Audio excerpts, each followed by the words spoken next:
Yeah, and being as equally effective. And you touched earlier on about not being more effective, Yeah, but I guess there is that economic case that you mentioned that it may be equally effective in terms of treatment or symptoms, but the fact that you don't need to go to a GP and be prescribed mindfulness once you've learned the tools or the skills to be able to do that, it has economic benefits that are not always measured in terms of trials. And so I hope we can touch on that during the gathering as well, I'm because that, sure we will. I mean, with yeah, people like Willem Kuyken there, yeah, people like Ruth Bayer, they are, foremost in the field. There'll be people there who've done the work in the NHS and who've done the work in other health systems around the world, um, sharing both information and data, but also inspiring each other to new frontiers, I'm sure. yeah, yeah. Thank you.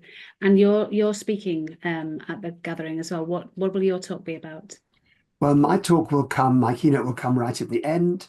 There'll be a day of practice, which I'm doing with Antonia Sumbundo at the beginning of the gathering, but my particular course comes at the end. So that gives an opportunity for bringing together and gathering together the themes that have emerged during the meeting. I hope to do that, but also maybe talk about our own recent work, which brings sort of new and recent findings in neuroscience together with ancient practices on what the neuroscientists called valence, or every experience is valenced, the neuroscientists say. In the old terms, every experience has Vedana or feeling tone.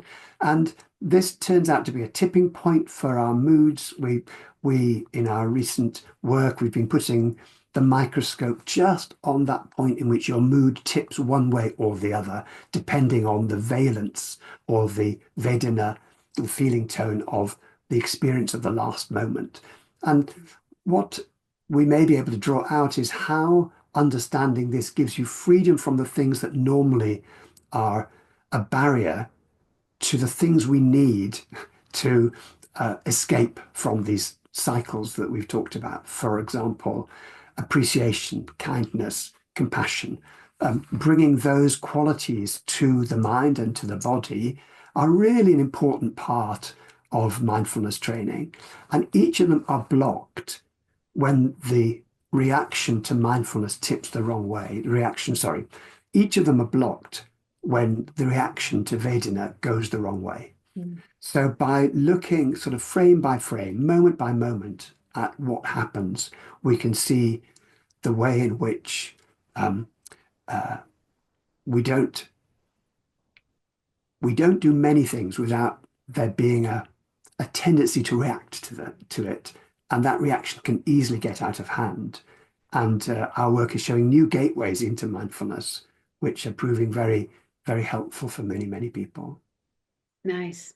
So you'll wrap up the gathering and then potentially set the scene for how we might move forward in the next 30 years, looking at all these different things that will have been gathered at the gathering and looking at some of your work that I think's in your latest book, isn't it? The Deeper Mindfulness. A deeper mindfulness book, Yeah, yeah. and it's what is exciting me at the moment, and it's wherever you look, you see people struggling to find new ways of freeing themselves from the emotional cycles that we all get actually stuck in. And it's interesting listening to a Gaia House teacher recently talk about Vedana as the get out of jail free card.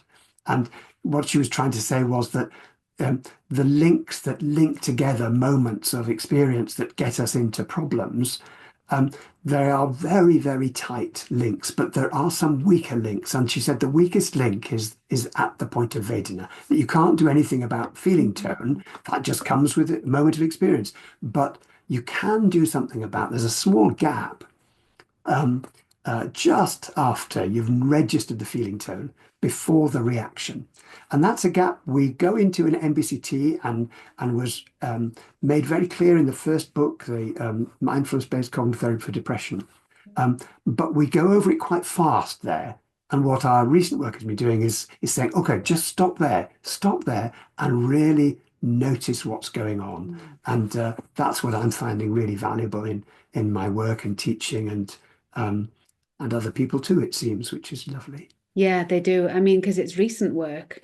And that's, I think, what's excited a lot of the teachers that I work with, that 30 years on, there's still new learning and development coming out that I think the community will really appreciate coming together to not just look over what's happened, but be able to learn some of the new things that are happening and how it can help them as teachers as well as the community moving forward. So it will be lovely to, I'm not sure reminisce is the right word, but look back and look forward.